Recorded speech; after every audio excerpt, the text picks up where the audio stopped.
ผู้ที่เคารพกราบเรียนท่านอุบาสกท่านอุบาสิกาสาธุชนผู้มีใจบุญทั้งหลายที่เคารพทุกท่านวันนี้เป็นมูลเหตุแห่งการบำเพ็ญบุญปัญญาสมวานเพื่อถวายเป็นอาจาริยบูชาพระเดชพระคุณหลวงปู่ท่านเจ้าคุณพระราชจินดานายกในภาคเจ้าเพราะภาคกลางคืนในวันนี้ก็มีคณะศิษยานุศิษย์ของพระเดชพระคุณหลวงปู่พระราชจินดานายกนอกเหนือจากนั้นก็ยังมีคณะกัลยาณมิตรศูนย์ปฏิบัติธรรมลำปางซึ่งนำโดยหลวงพ่อพระธรรมธรชานจิตญาณยุตโตประธานศูนย์พร้อมโดยพระภิกษุสามเณรนอกเหนือจากนั้นก็มีญาติโยมได้ติดตามลามโดยกันมาได้มาเป็นเจ้าภาพพร้อมโดยกับทุกโคทุกท่านที่มากันในค่ำคืนนี้ถึงเจ้าสมณะและมูลศรัทธาถึงสองเบืองเฟื่องฝ่ายได้เป็นเจ้าภาพสวดพระอภิธรรมศพด้วยกันในค่ำคืนนี้บัดนี้ได้กาลเวลาอันปอเหมาะปอกวันแล้วก็จะได้เริ่มเข้าสู่พิธีทางด้านศาสนาขอกราบรัตนา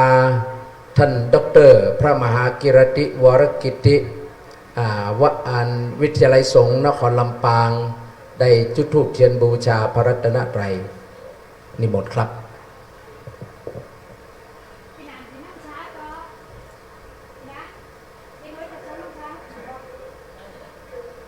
พุทธศาสนิกชนทุกท่านได้สำรวมจิตประนมมือ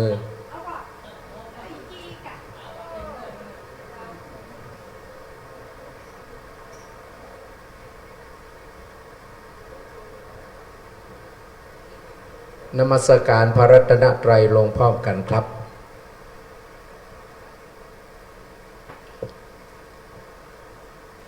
ต่อไปจุดธูปเทียนเครื่องทองน้อยขอได้รับเมตตาจากหลวงพ่อท่านดร.พระพลัดสมโพธิทิตธรรมโมสมปันเจ้าวัดเชียงรายได้จุดธูปเทียนเครื่องทองน้อยนิมนต์ครับ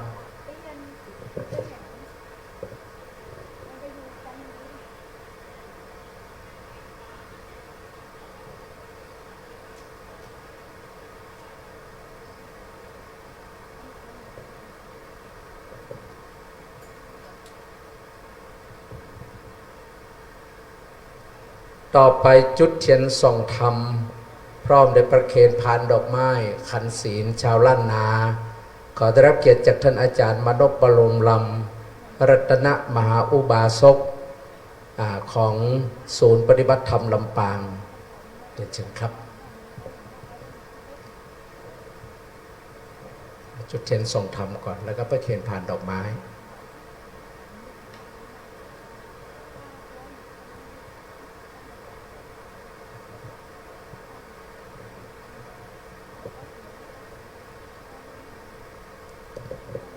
เนื่องโดยองค์เตศในค่ำคืนนี้ได้รับเมตตาจากท่าน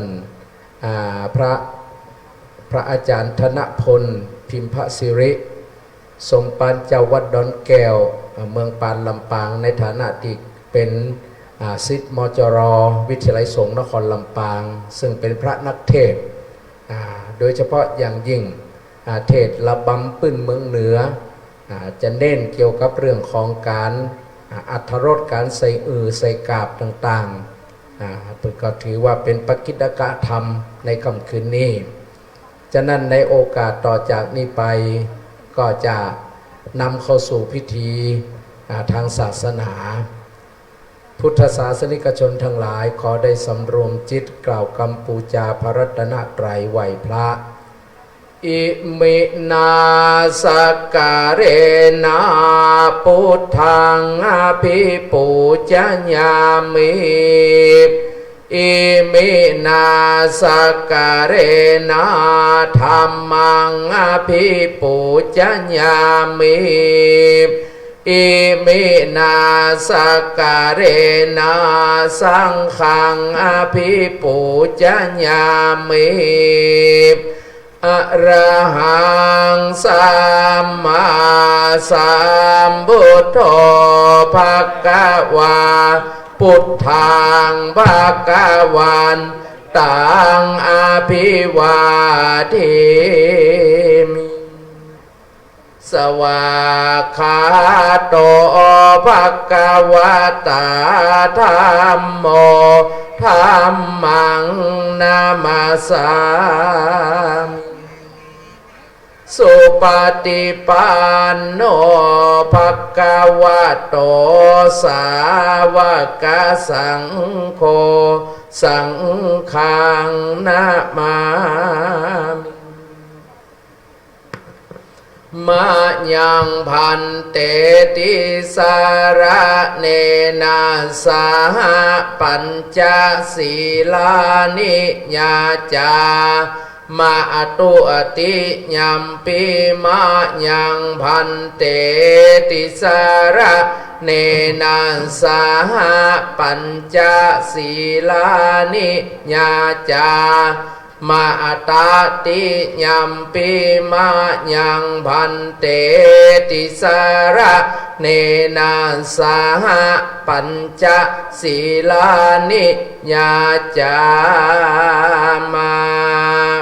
นะโมตัสสะภะคะวะโตอะระหะโตสัมมาสัมพุทธัสสะนะโมตัสสะภะคะวะโต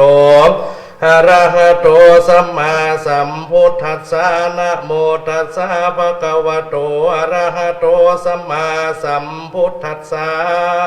นะโมตัสสะภะคะวะโตอะระหะโตสัมมาสัมพุทธัสสะนะโมตัสสะภะคะวะโตอะระหะโตสัมมาสัมพุทธัสสะนะโมตัสสะภะคะวะโตอะระหะโต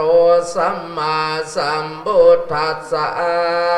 พุทธังสรณังคัจฉามิพุทธังสรณังคัจฉามิธัมมังสรณังคัจฉามิธัมมังสรณังคัจฉามิสังฆังสรณังคัจฉามิสังฆังสรณังคัจฉามิตุติยัมปิพุทธังสรณังคัจฉามิตุติยัมปิพุทธังสรณังคัจฉามิตุติยัมปิธัมมังสรณังคัจฉามิตุติยัมปิธัมมังสรณังคัจฉามิตุติยัมปิสังฆังสรณังคัจฉามิตุติยัมปิสังฆังสรณังคัจฉามิตติยัมปิพุทธังสรณังคัจฉามิตติยัมปิพุทธังสรณังคัจฉามิตติยัมปิธัมมังสรณังคัจฉามิตติยัมปิธัมมังส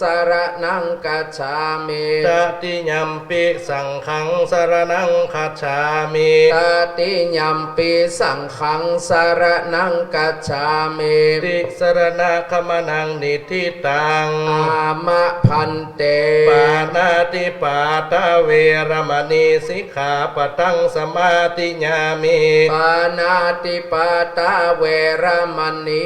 สิกขาปะทังสมาธิญามิอทินนาตนาเวรมณีสิกขาปะทังสมาธิญามิอทินนาตานาเวรมณีสิกขาปะทังสมาธิญา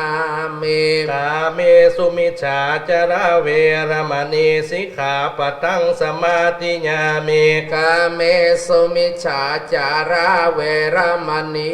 สิกขาปะทังสมาธิญา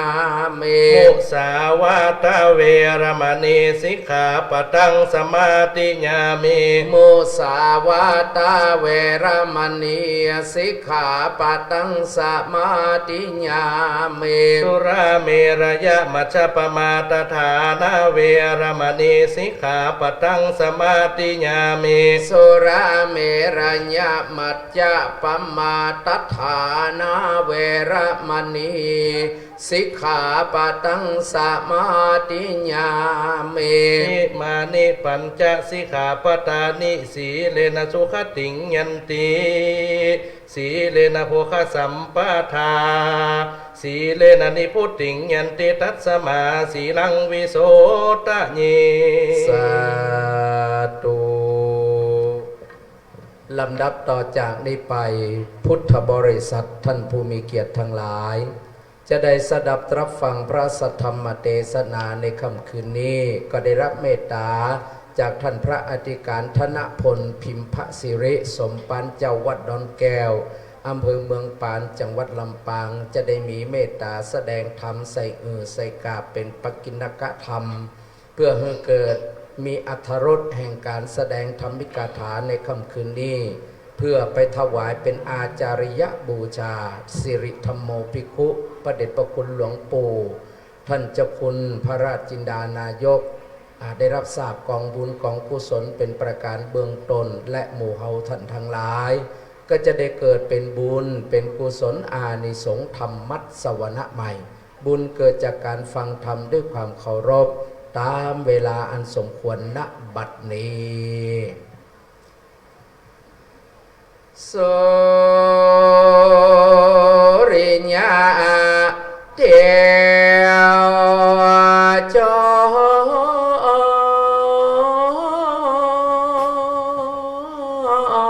รอัสดรมาแก้วพระอาทิตย์ใสพ่ออ่องแผ้วก็มาลงลับไล่เขาโยกันทอนฝูงหมูดาวจอนก็ออกมาต่อเดือนนาง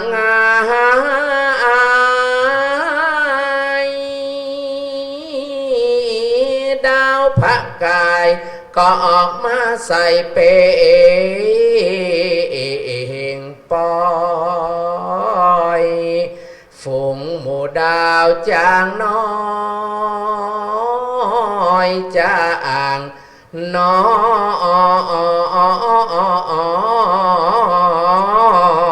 ยก็ออกมาเป็นปื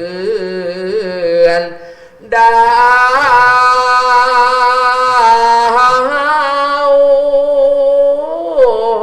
ววี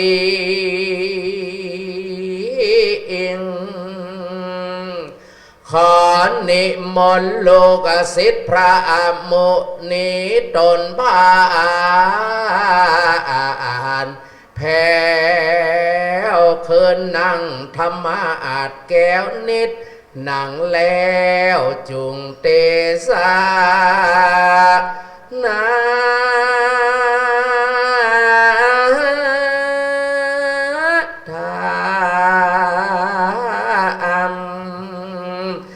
ลำดับลำดามาถึงปกิณกะธรรมอันเป็นธรรมกันใหญ่กว้างได้รับเมตตาจากพระคุณเจ้าธนพลพิมพสิริได้เทศกันว่าท่านเจ้าอิฐในก็อ่อยญาห่างแล้วว่านาโม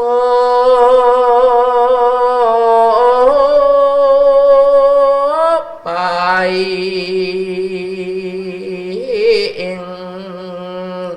บ่ใจผู้ขาอาจารย์วีรพันธ์เลินนั้นเวียงละก้อนมอนไทยไข่แข็งข้าบาจา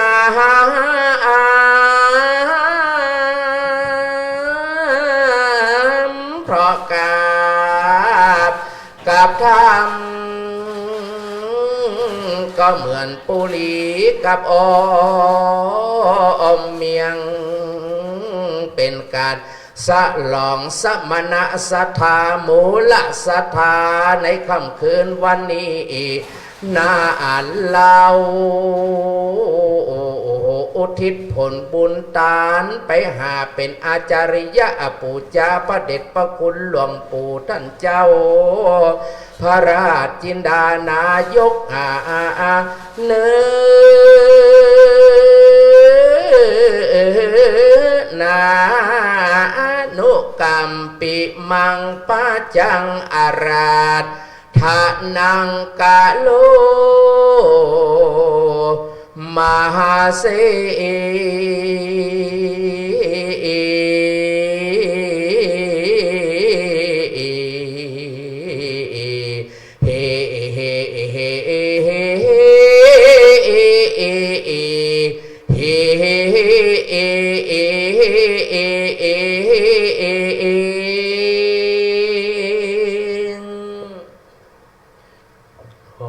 น้อมโดยองค์สารุปเจ้าปิมปาพระรสธรรมเจ้า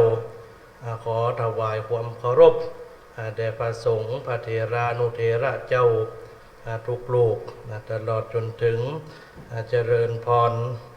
ไปยังคณะศรัทธาประออกไม่ออกคณะศิษยานุศิษย์ในพระเดชพระคุณหลวงปู่พระราชจินดานายก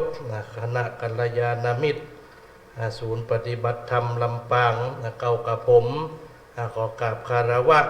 พระธรรมธรอาจารย์จิต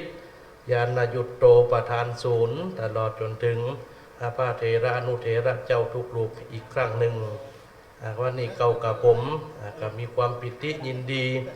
เป็นอย่างยิ่งที่ได้รับสมณะเมตตาในท่านพระอธิการพิษณุพลสุวรรณรูโปเจ้าอาวาสวัดศาสนโชติการามหรือว่าวัดป่าฝางตลอดจนถึงครูบาอาจารย์ของเก่ากับผมบอกว่าจะเป็นท่านพระอาจารย์ท่านพระครูศรีวรกิจท่านพระอาจารย์ดร.กิรติพระมหากิรติวรกิติคดีตลอดจนถึงพระสงฆ์เถรานุเถระเจ้าทุกรูปที่บ่ได้เอ่ยกล่าวนำถึงถือว่าเป็นครูบาอาจารย์ของเก่ากับผมทุกผู้ทุกรูปตลอดจนถึงจะได้เจริญพรไปยังคณะศรัทธาประออกไม่ออกวันนี้อาตมาภาพก็ได้รับกิจนิมนต์อาจจะได้มาเทศทำฉลองศรัทธากับคณะศรัทธาประออกไม่ออกในการบำเพ็ญทำบุญ50 วัน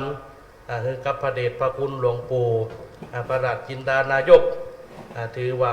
อาตมาภาพก็ถือว่าเป็นลูกศิษย์ลูกหาถือว่าเป็นคนอำเภอเดียวกันเพราะว่าเป็นคนอำเภอเมืองปานเนาะทุกปีทุกครั้งตลอดมาอาตมาภาพก็ได้นำคณะศรัทธาประออกไม่ออกหลังปีใหม่เมืองคณะสงฆ์ก็จะได้มาขอพรกราบคารวะปีนี้ก็ถือว่าเป็นปีที่น่าโศกเศร้าเสียใจเพราะว่าสิ้นห่มโพใบหนาไปแล้วก็ได้มานึกถึงคุณงามความดีของพระเดชพระคุณหลวงปู่อาตมาภาพก็จึงจะได้สวดบทสรรเสริญสังฆคุณเพื่อเป็นการสรรเสริญบุญคุณของหลวงปู่สุปฏิปันโนภควโตสาวกสังโฆสงฆ์สาวกของพระภูมิพระภาคเจ้าปฏิบัติดีแล้วอุชุปฏิปันโนภควโตสาวกสังโฆสงฆ์สาวกของพระภูมิพระภาคเจ้าปฏิบัติตรงแล้วยายะปฏิปันโนภควโตสาวกสังโฆสงฆ์สาวกของพระภูมิพระภาคเจ้าปฏิบัติธรรมเป็นเครื่องออกจากทุกข์แล้วสามีจิปฏิปันโนภควโตสาวกสังโฆสงฆ์สาวกของพระภูมิพระภาคเจ้าปฏิบัติสมควรแล้วยะทิทังจัตตาริปุริสยุคานิอัฏฐปุริสปุกกลาได้แก่บุรุษ4 กู่นับเลี้ยงตัวบุรุษได้8 บุรุษอาหุนายโยเป็นสงฆ์ควรแก่สักการะที่เขานำมาปูชาปาหุนายโยเป็นสงฆ์ควรแก่สักการะที่เขาจัดไว้ตอนรับทักขินายโยเป็นผู้ควรรับทักษิณาทานอัญชลีกะละนิโยเป็นบุคคลที่เป็นผู้ที่บุคคลทั่วไปควรทำอัญชลี อนุตตรังปุญญเขตังโลกัสสาติเป็นเนื้อนาบุญของโลกไม่มีนาบุญอื่นยิ่งกว่าดังนี้บทนี้บ่เกินจริงเป็นบทที่สมควรสวดสรรเสริญแก่พระเดชพระคุณหลวงปู่พระราชจินดานายก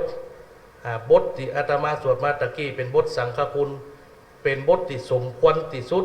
เป็นการปูชาที่สุดของพระเดชพระคุณหลวงปู่อาจจะอู้ไปนักเนาะกับคณะศรัทธาพอออกไม่ออกเขาตลอดจนถึงพระอาจารย์พระเถรานุเถระเจ้าทุกรูปทุกท่านล้วนแต่เป็นผู้ทรงธรรมอยู่หมดแล้วเนาะวันนี้อาตมาภาพก็จะได้นำธรรมเป็นธรรมเป็นระบำกำเมืองล้านนาบ้านเฮาอาจจะได้มาเทศน์เพื่ออุทิศกันละปนาผลไปหายังจิตตะดวงวิญญาณของพระเดชพระคุณหลวงปู่ท่านขอคณะศรัทธาพอออกไม่ออกตั้งอกตั้งใจสดับรับฟังเป็นลำดับต่อไปเน้อ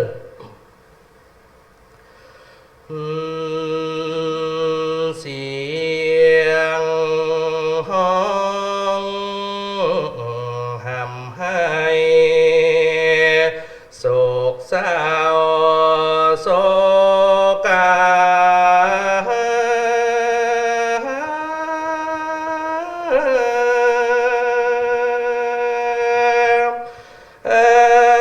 สูน้ำตาหลังเบาบ่มียนมรณะภาคสาตุเจ้าบ่ปีกมา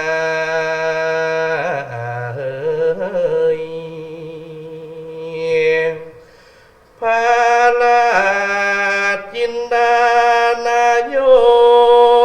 กดาบลาฟ้า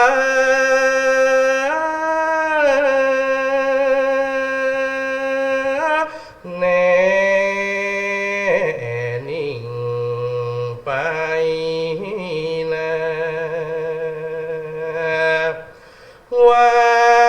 ดพระเจดีย์สาวหลังมองมนเสียงบ่มีแล้วท่านเอ่ยนะโมตัสสะภะคะวะโตอะระหะโตสัมมาสัมพุทธัสสะ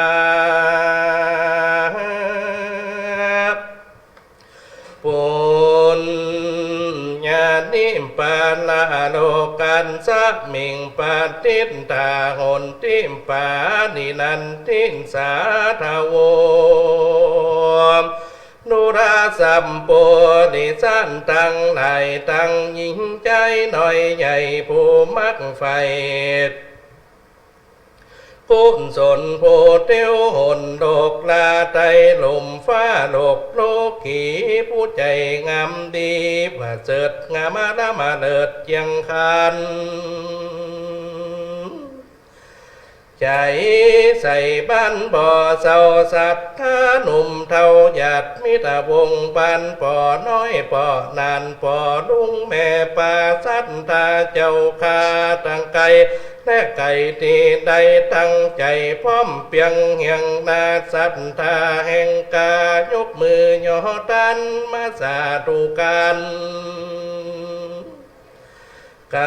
าบทั้งท่านเจ้าแล้วจากนาอุทิศสะฝากบุญไปหาพระเดชพระคุณหลวงปู่พระราชจินดานายกนาผู้มรณภาพนาจากโลกลาเมืองพ้นย้อนอินทรีย์ตนนั้นเหล่านาถูกนพยัดเข้าลุมลาเจ็บปวดมาขานาดลูกสิ้นโยมหยัดป่าไปฮักษาหงยุกหงยาผู้แห่ง กุฏิทุกวันทุกวีประคับประคองโดยใจวังปองว่าจักหายขาดสุดท้ายนะบอกอาจจักรักษาเยียวยาปากอามาดาสดาตาหนุ่มเทาวัดว่าท่านเจ้าพี่น้องวงวานมดสิ้นลมปันหัวใจหยุดนิ่งหยุดแล้วทุกสิ่งเสียงลมหายใจแสนหักอะไรจำใจละจากกายหมดสภาพเหลือแต่วิญญาณหุบเวทนาสัญญาเสียงขาดสังขารสภาพนอนนิ่งเดียวได้ถักสีสะลายขันหาดับขาดชีวิตก้อยกาดล่องลอยเวียนวนเอาปาฏิสนพอพุ่มไปนาตามบุญบาปกาดนั้นหากป่าไปนั่นแต่แลนนาโสตุจานาสตาทั้งหลายพ่อแม่ยิ่งใจพ่อลุงแม่ปาตีนั่งฮับสินฟังธรรมดังเฮาจักนำคำสอนบอกเล่าของพระนอเดาองค์พระสัมมาทลัดเป็นคาถาบาลีที่ถอยทลัดไว้ในเรียบร้อยในไตปิฎกดังใดหยิบยกสาธยายเก่าแก่หือมันพ่อแม่ศรัทธาให้ฟังว่าสัมเปตสัตตังสัตตังได้มนโมติอาสะไลอยู่บนปัตถาพีในโลกีโลกลาใจหลุมฟ้าสงสารผู้เอาวิญญาณกำเนิดเวียนว่ายตายเกิดไปมาอยู่ในคาวัฏโลกกว้างบ่ว่าเจ้าจ้างมหาราชาเป็นนักษัตริย์นาเตจายิ่งใหญ่ผู้คนไปไทยนบน้อมวันตาบ่ว่าพระเจ้าผู้มีอำนาจผู้นำเก่งกาจนาประธานาธิบนาบดีนายกรัฐมนตรีผู้มีทรัพย์มากหรือว่าหากเป็นคนรัฐบาลนาคราชการทหารตำรวจบอกว่าผู้หมวดครูบาอาจารย์ข้าราชการทุกหมู่ทุกเหล่า18เก้าทำงานมันคงบอกว่าพระสงฆ์องค์เน้นตู้เจ้าคู่มาแก่เท่าผู้มีปัญญาบอกว่าปัจจาเจ้านะเจ้าให้บอกว่าเจ้าไหลเกษตรก่อนลือกรรมมาก่อนคนจนก่อสร้างบอกว่านายจ้างผู้มีเงินตาบอกว่าดาราศิลปินเอกพระเอกนางเอกผู้มีชื่อเสียงคนตัวถึงเมืองหูกันตัวนาบอกว่าคนกาแชมเปี้ยนสากลบอกว่าคนทุกคนจนต่ำต้อยคนใหญ่คนน้อยคนทุกขอทานกันอาวาสานจีวังดังอันจำเป็นหยอบยั่งนอนมอนาต้องทิ้งกาญาเหมือนนอนเหมือนตอนไม่ทิ้งกาอย่าไว้ในโลกโลกาต้องขึ้นอัตตากาญาตัวเก่าถัดไฟเอาฮ้อนเราถัดดินน้ำไหลลินสู่ดินฝุ่นยาถัดลมห่มกาลับลาดองลอยคะใจเป็นฝอยลอยเป็นอากาศร่างกายสภาพเป็นผุนพงทุดีกาญาอินทรีบ่มีเตียงมันเกี่ยวส่วนวิญญาณนั้นจำต้องลองลอยโศกเศร้าเงาหงอยเดินทางสายเปียวจิตใจห่อเหี่ยวเร็วมาตั้งหลังเหมือนดังลับฝันลุก ตื่นหน้าตาบ่จืดเหมือนดังลงตังแสนทอดามันอ้างบังเศร้าซอยบางคนปิกไว้ไว้นามาหาบุตรีพุทธาคนฮักยังบ้านเขาก็บ่ปากตานนะบ่หูบ่หันแม่นว่าเขาฝันเขาก็บ่สู้ปล่อยฮืออยู่จูกูอยู่คนเดียวก็บ่ได้เร็วผู้ตายความนาปวดุงแม่ป้าเขาก็กลัวพี่กันนากันว่าไปต่อยตีผาจ้องผาบานเขาก็ปากตานว่ากลัวเอาผ้าคุมหัวสันเฮียยงคนลุกยกเฮียใดใครปังฮ้อนเอิงเสียงดังว่าอย่ามาหลอกไปที่สอบอย่าได้หลอนมาหลอกมาดอนความฮักไทยถอนเพราะน่ะบ่เหมือนเก่าตนตัวนั่นเราเหลือแต่วิญญาณหุบกายสังขารนั่นน่ะก็เปยเน่าถูกไฟไม่เอาถูกเต้าถมดินจำเป็นเววินนาไก่กาลาผักสมบัติหลายหลักทรัพย์สินเงินทองถึงมีกายกองเนืองน้องหมากเต้านักแต่เราทวมเก่าทวมหัวถึงแม่นนะว่าตัวนั้นมีเงินล้านมีจองมีบ้านมีตึกคอนโดหลังใหญ่หลังโต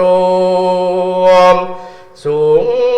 7-8-9ชั้นส่วนรถใจนั้นยี่ห้อดังนั่นแต่แลนาคันว่าตายไปเอาไปบ่ได้ต้องลาไว้ให้คนอยู่หลังสุนสิ้นเดินตั้งพบหน้าจากโลกลาเอาตั้งหน้าเป็นไปสู่แดนพบไก่พงไพคงเขตนาบ่ใจประเทศเขตนาผู้คนเมืองหนทางสับสนมืดมนกำเศร้าบ่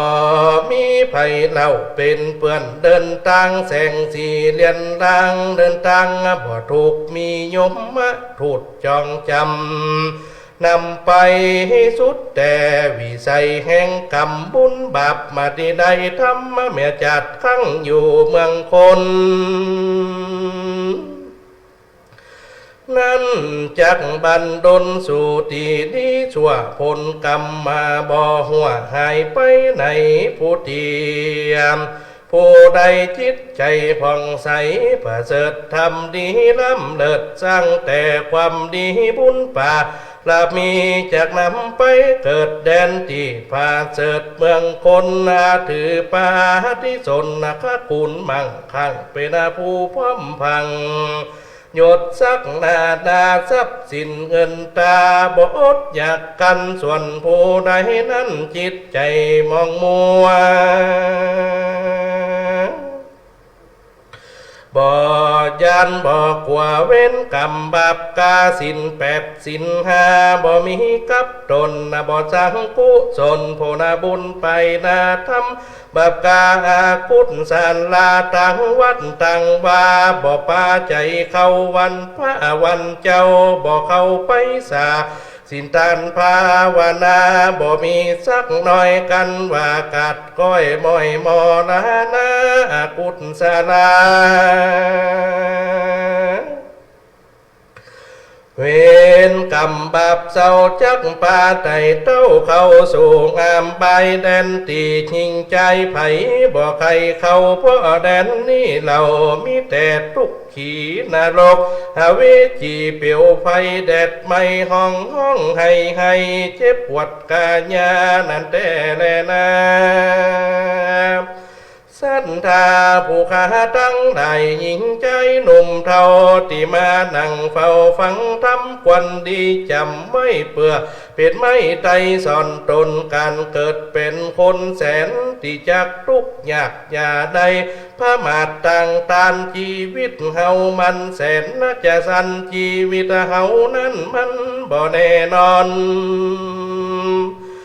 พ พองอาไตย้ำตอนนุ่มน้อยหน้าตาอ่อนจ้อยเรางามผ่องใจกังตังลดจนลดความใจดวนสันนะถูกขัดตะกรรมมาบ่ได้ตัน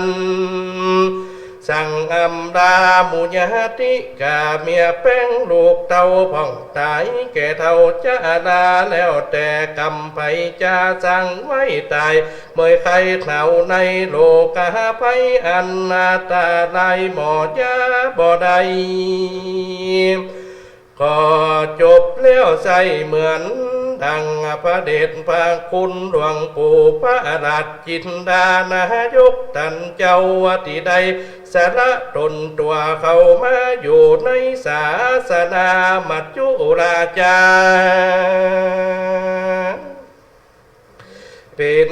ใหญ่ยังบ่ไว้บ่ว่าได้หลัดทัดนาดวงวิญญาณจากสังขารอินทรีย์ละแต่ความดีปาลมีตีพระเดชพระคุณหลวงปู่ได้สร้างบ่มีกรรมอ้างว่า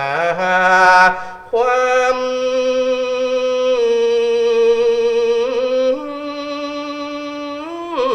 ดีสงสารนี้นา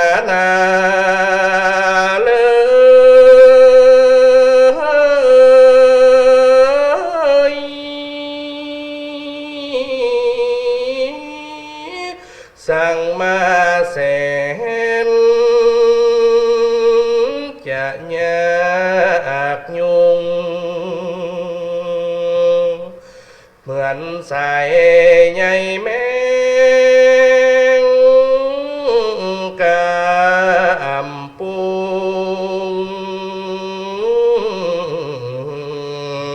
ลอดผ่านใบ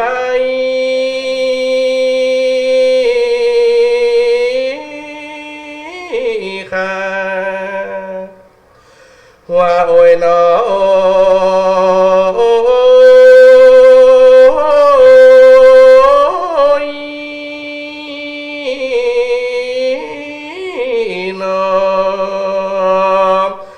บัดนี้นามา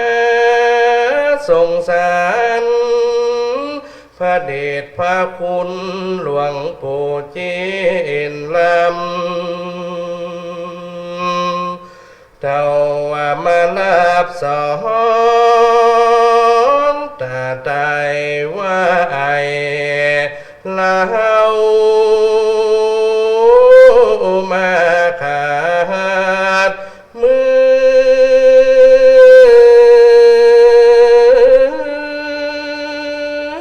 อมนมาลาขับไว้นิ่งเหมือนนาคอนปอบอาวรลูกศิษย์ท่านเจ้าท่านหลวงปู่มาลาสัทธาหนุ่มเทา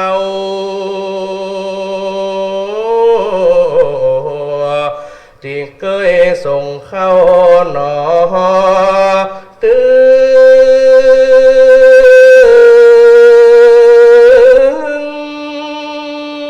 งวันท่านหลวงปู่ท่านเจ้ามาละตั้งของกินของอาชา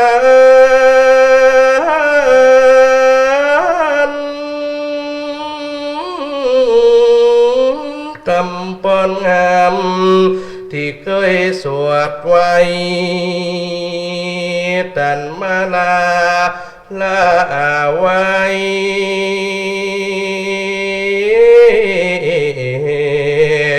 เฮียจูอัน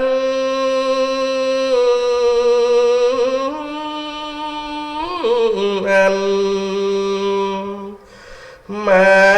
ละตั้งกุฏิเต้นแก้วธรรมามี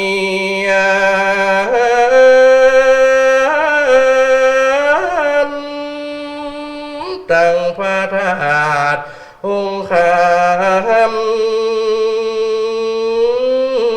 กำแพงทิศเหนือ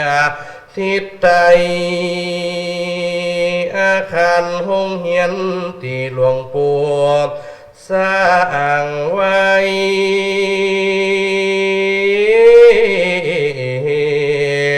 ปล่อยมาละได้เป่าหนอม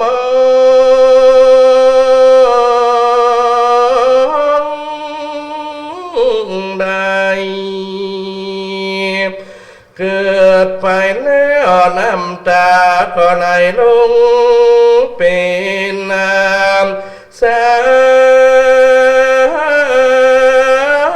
ย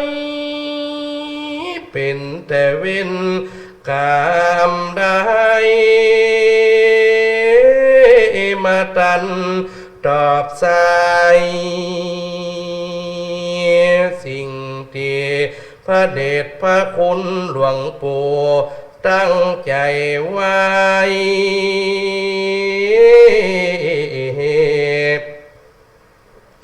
ปล่อยบ่ได้เหียสั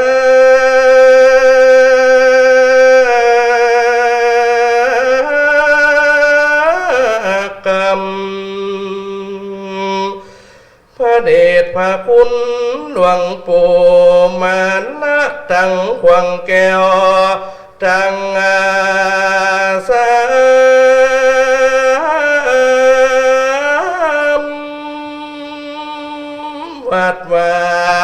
อารามที่เคยเที่ยวออกเที่ยวเข้าหลวงปู่ตาอันเจ้า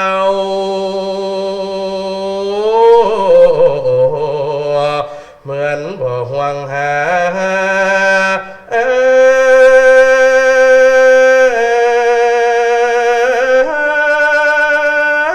อะไรหลวงปู่พระเดชพระคุณท่านเจ้าพระราชจินดานายกมาละศรัทธา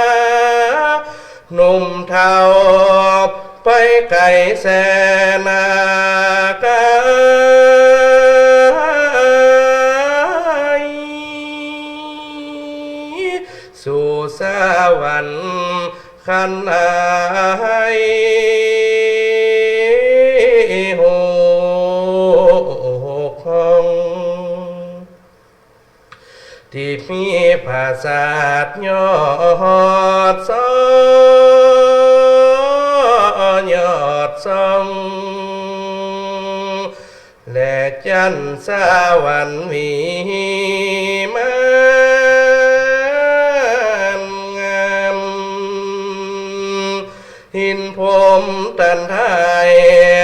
ในโลกต่างอาสามจุงขอยกเอาดวงวิญญาณพระเดชพระคุณหลวงปู่พระราชจินดานายกแห่งคามขึ้นไปสู่ภาษาท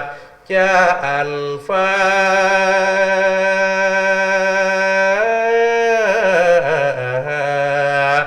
และนอนี้ไป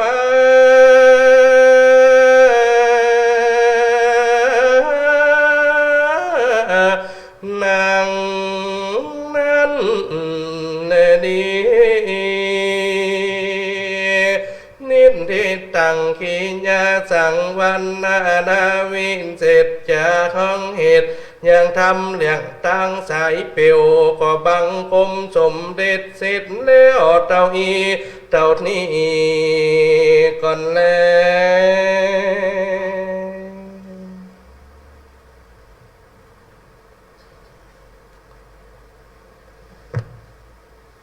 วขณะที่การแสดงพระธรรมเทศนา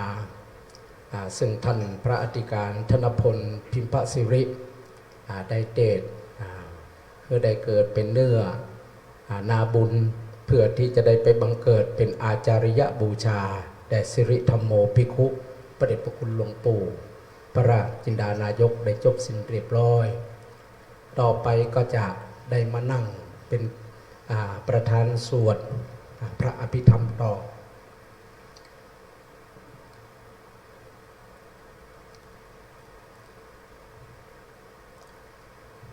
ณโอกาสนี้ขอได้รับเมตตาจากหลวงพ่อท่านพระธรรมธรชาญจิตญาณยุตโตประธานศูนย์ปฏิบัติธรรมลำปางจะได้จุดธูปเทียนบูชาพระอภิธรรมนิมนต์ครับ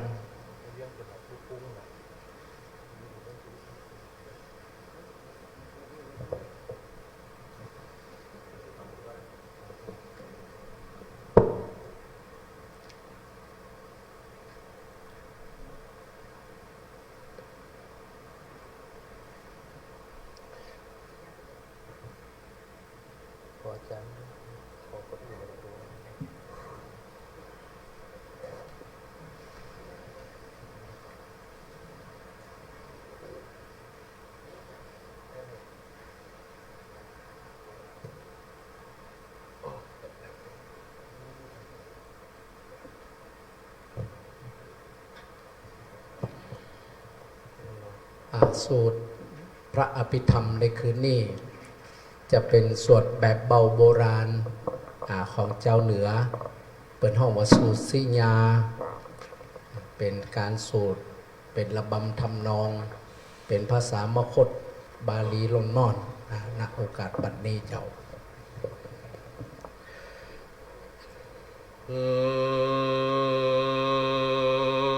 นะโมตัสสะภะคะวะโตอะระหะโต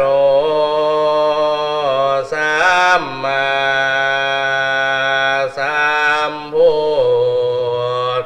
ธัสสะนะโมตัสสะภะคะวะโตอะระหะโตสัมมาสัมพุทธัสสะนะโมตัสสะภะคะวะโตอะระหะโตสัมมาสัมพุทธัสสะ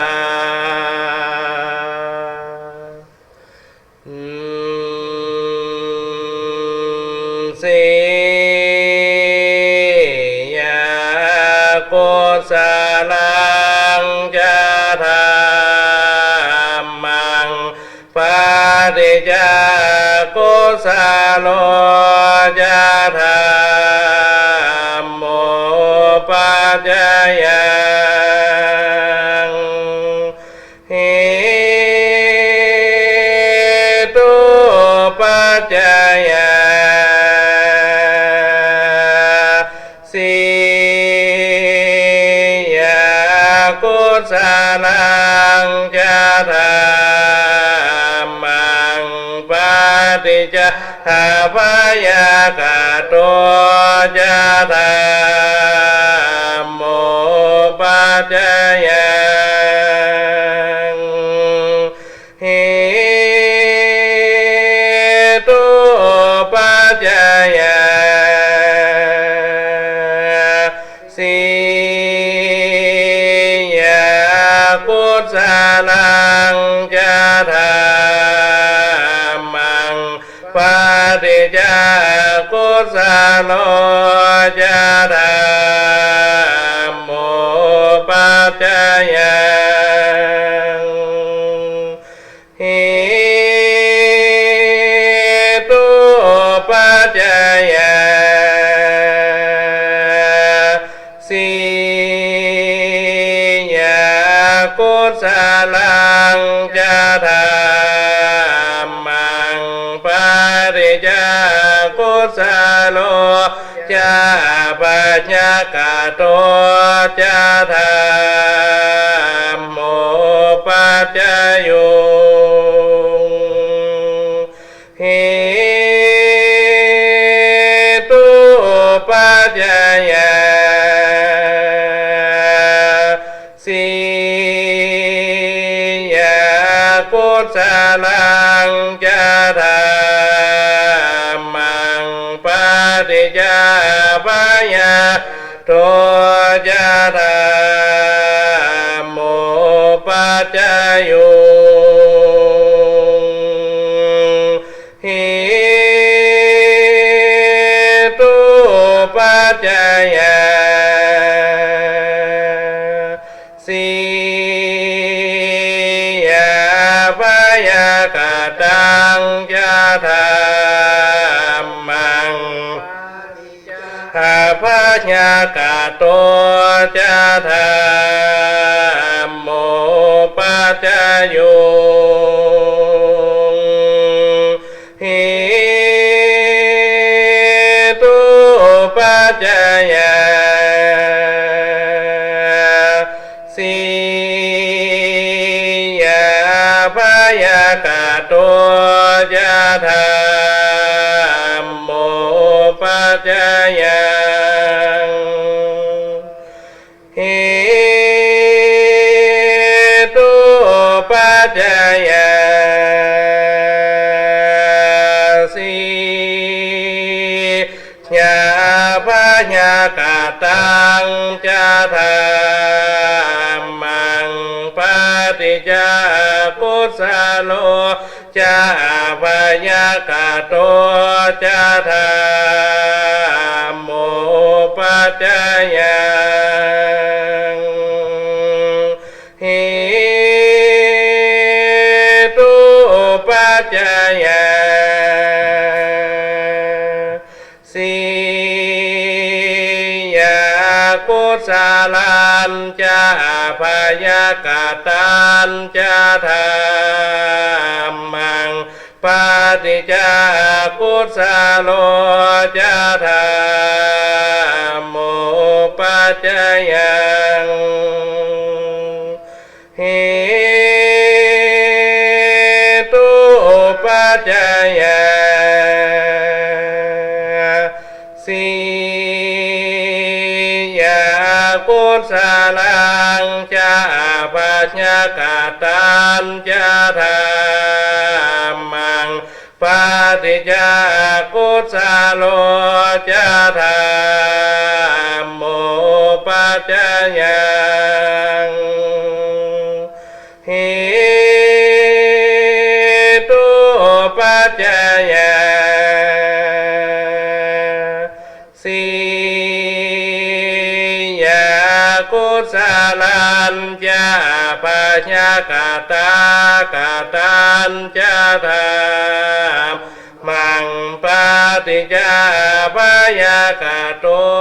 จะธรรมโมปัจจยังหิตุปัจจยาสิยาวาโล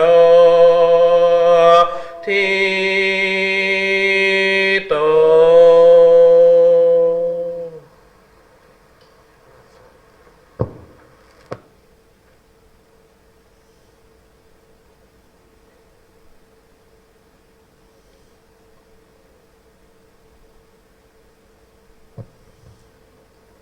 การ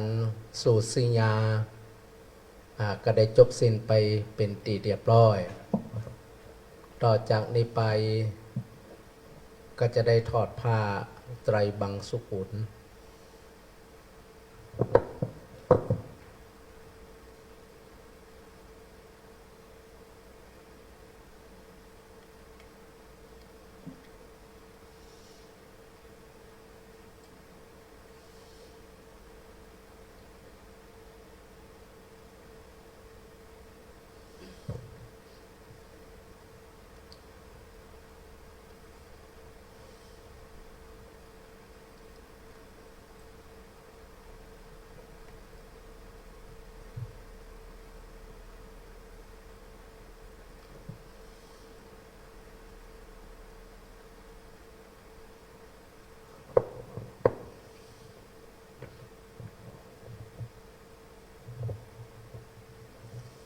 ต่อไปจะเป็นการทอดผ้าไตรบังสุกุล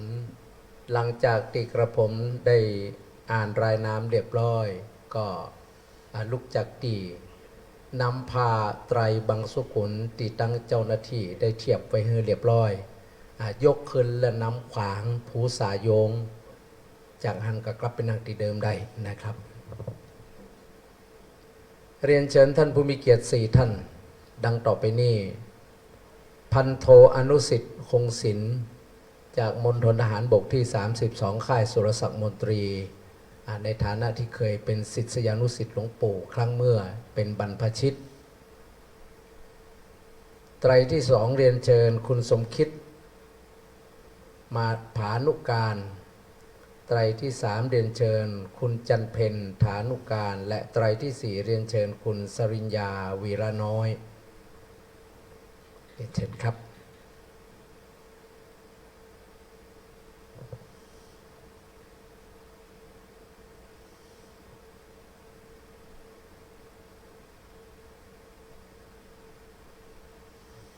พระสงฆ์รูปที่1ที่2ที่3ที่4ครับ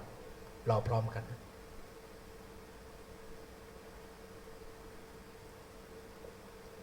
พร้อมแล้วก็ยกทอดผ้าบังสุกุล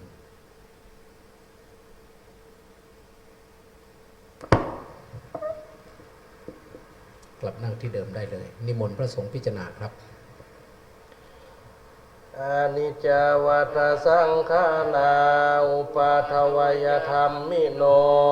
อุปัชชิตวานิโรชันติเตสังบุปะสะโมสุโข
ต่อไปจะเป็นการถวายกันเตศกันสวดอันดับแรกถวายพระพุทธเขาได้รับเมตตาจากท่านดร.พระปลัดสมโพธิทิตธรรมโมถวายกันเทศดร.ท่านพระมหากิรติวรกิตินิมนต์ครับ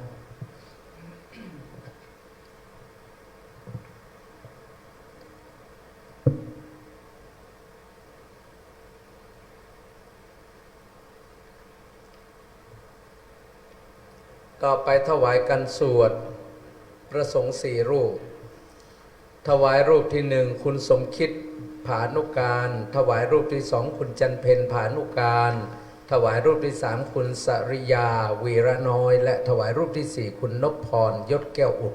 4ท่านเข้ามาพร้อมกันครับ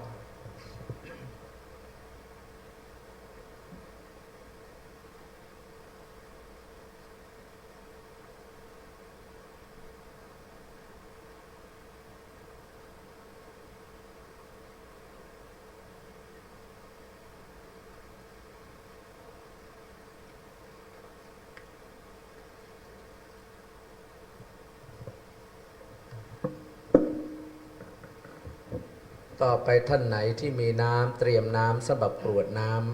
ำแต่ถ้าท่านไหนไม่มีก็ไม่เป็นไรต่อจากนี้พระสงฆ์ทั้งนั้นอนุโมทนา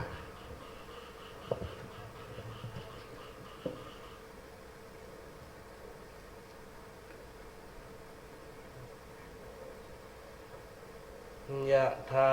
วาริวะหาปุราปาริปุเรนติสาขลังเอวะเมวะอิโตทินังเปตนังอุปกัปปติ อิจิตังปฏิตังตุมหังคิปะเมวะสมิสตุสัพเพปุเรนตุสังกปาจันโทปนาราโสยะถามณิโชติราโสยะถาสพเพติโยวิวัชชันตุสัพพะโลกโควินาศตุมาเตภวัตวันตรายโยสุขีติขายุโกภวะอภิวาทนาสีลิสนิจจังวุฒาปัจจายโนจัตตาโลธรรมวัฏันติอายุวันโนสุขังภาลังยัญจะโคทักขินาทินนามสังฆามิสุปฏิทิตาเทขลาตังหิตายาสัทธานาโสอุปกาปฏิโสยาติธรรมโมนิทาสิโตเปตานาภูชาจักตาอุลาลาภารัญจาภิกขุนามานุปทินนังหิปุญญังปสุตังอนาปกา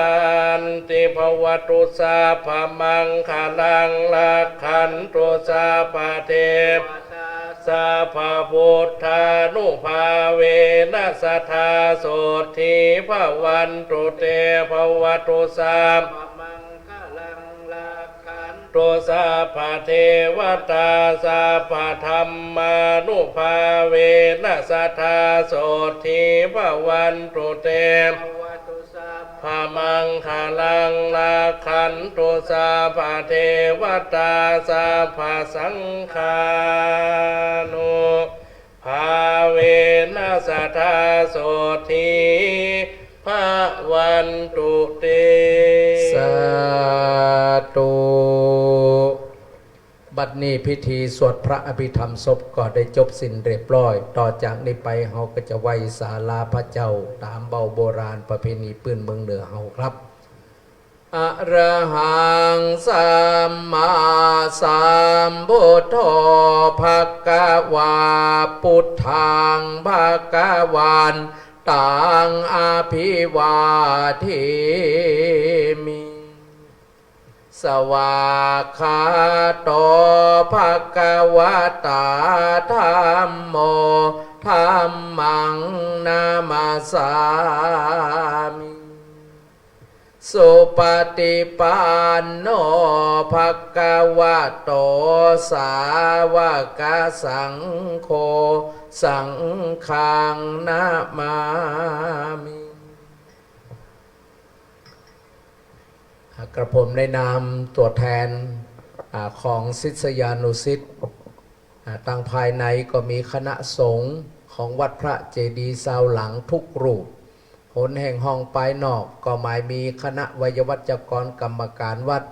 ดพระเจดีย์ซาวหลังทุกท่านพร้อมโดยกับเจ้าภาพสวดพระอภิธรรมนับตั้งแต่ตอนกลางวันซึ่งมีคณะของคุณโยมคุณสมพรโอสถานุเคราะห์คุณสุรินทร์โอสถานุเคราะห์คุณนิติโอสถานุเคราะห์คุณลลิตโอสถานุเคราะห์นี่คือทำบุญปัญญาสมวานภาคกลางวันในภาคกลางคืนนี่ก็ต้องขออนุโมทนากราบขอบพระคุณคณะสงฆ์องค์เจ้าซึ่งมีคณะศิษยานุศิษย์พร้อมโดยกับกัลยาณมิตรศูนย์ปฏิบัติธรรมลำปางซึ่งนำโดยท่านพระอาจารย์พระธรรมธรชาญจิตญาณยุตโตประธานศูนย์พร้อมโดยกัลยาณมิตรกัลยาณธรรมทุกท่านตลอดจนต้องขออนุโมทนาขอบคุณท่านด็อกเตอร์พระปลัดสมโพธิทิตธรรมโมวัดยังไฮด็อกเตอร์ท่านพระมหากิรติวรเกติวัดดอกบัวท่านด็อกเตอร์พระอธิการพิษณุพลสุวรรณรูโปวัดป่าฝางพร้อมโดยกับคณะเจ้าภาพ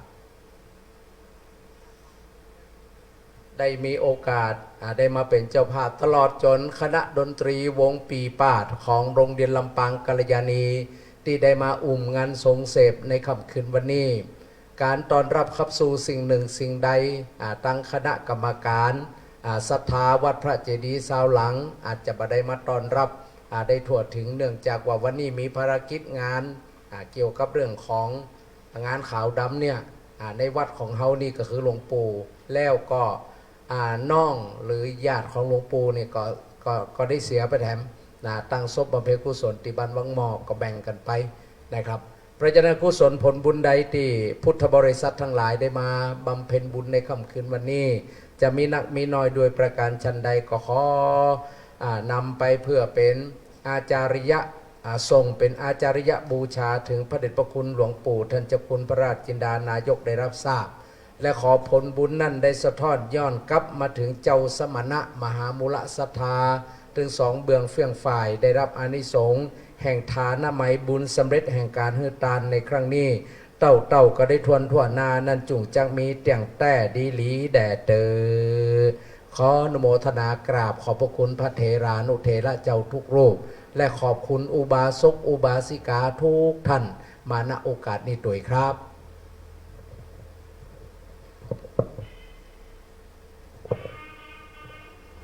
หมู่แห่โรงเรียนลำปางกัลยาณีเนอะแห่กันต่อถึงสักระยะหนึ่งเนอะสักยกใหญ่ๆ